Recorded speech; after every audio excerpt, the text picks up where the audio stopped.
Hi, my name is Nanny. At least that's what my grandkids call me. I thought I would put together a video to help families get through some of the struggles they may be having right now. When I looked at and talked to my daughter and a couple of friends and some of the families that I work with on what their struggles were, it all came back to one thing that might help is developing a routine, something that everybody can depend on, something that you had before. Um, you may have had a very crazy and chaotic routine before, but it was there and you could depend on it. Tomorrow morning's Monday. 3 or 4 weeks ago on Monday, everybody got up and went to school. Some people went to work. Sometimes you did things if you didn't work around your house because your kids were at school or the other person you lived with was at work. Anyway, imagine if you could develop a routine now and what that would mean to your family. It would be something that they could depend on, something that would give them a sense of normalcy, like it isn't all going bad. It would also teach them the meaning of family, of being together, of doing something together as a group. And when this is all said and done, this is going to be an event that I think people are going to talk about for a long time, kind of like the Depression or 9/11. And people are going to remember certain things. I know when I grew up, one of the things that wasn't anything like that, but something that happened to me that taught me a routine was I had to learn to cook. My family hunted and I wanted to be in cross country. And since I was the only one home, I had to cook dinner. And we started with soup. But the thing is now as an adult, I talk about that with reverence. I remember that. At the time, I wasn't happy. Your kids are going to remember this too, and the things that they learn and the things that you guys can do and put together as a family.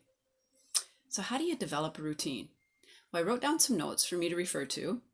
The first thing I always recommend to my parents is sit down and jot down some notes before you meet with your family first. Have an idea of where you want to go and what limits you want to set, so it's not a free-for-all. So for an example, kind of have an idea of what time you would like everybody to get up.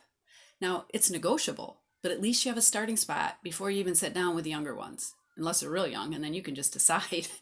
Secondly, another thing you may want to fit into your routine is chores.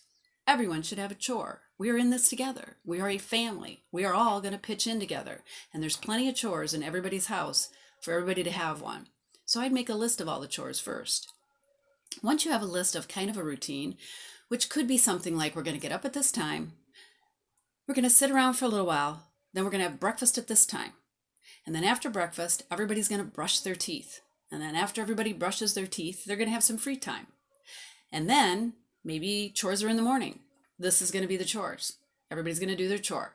And you can put music on. Turn off the news. Put some music on. Maybe put different kinds of music on every day so your kids can experience maybe jazz or country and western, things you don't normally listen to. And then we're going to have a homework hour, or maybe, we'll call it a schoolwork hour, whatever you want to call it. And you can make that whatever you want. You can make it an hour and a half long every day where everyone sits down and they do something school related. Maybe they read a book. Maybe they read a magazine. Maybe you present a webcam. There's a ton of webcams out there where you can visit museums and all kinds of things that you can do during that hour and a half. And what you can do during that hour and a half, where everybody sits in the living room with the TV off or everybody sits at the kitchen table, is you can plan what you want to do the next day. So you're organized with your kids in this routine. So after you jot down your notes, then get your family together and tell them this is what we're going to do. And I can either do it and you guys can be part of it, or we can do it as a family and a team and enjoy it and invite their participation. Then once you have your routine done, if you can, and you have something big enough, write it out. Put it on a piece of poster board if you have one. Or if you don't, take any kind of paper and write it out. You could even write it out on the wall, which is even more effective. You can tape it to the wall while you're coming up with your routine, right there as it's being developed. Use a paper bag, turn it inside out, rip the corners off. So my last note is, when do you start? I'd start today. I get the family together today, and the routine starts tomorrow. Because tomorrow it's back to work and back to school and back to the routine. I hope this was helpful. And if it is, let me know in the comments. Have a great day. Have a great weekend. And I hope everybody be safe.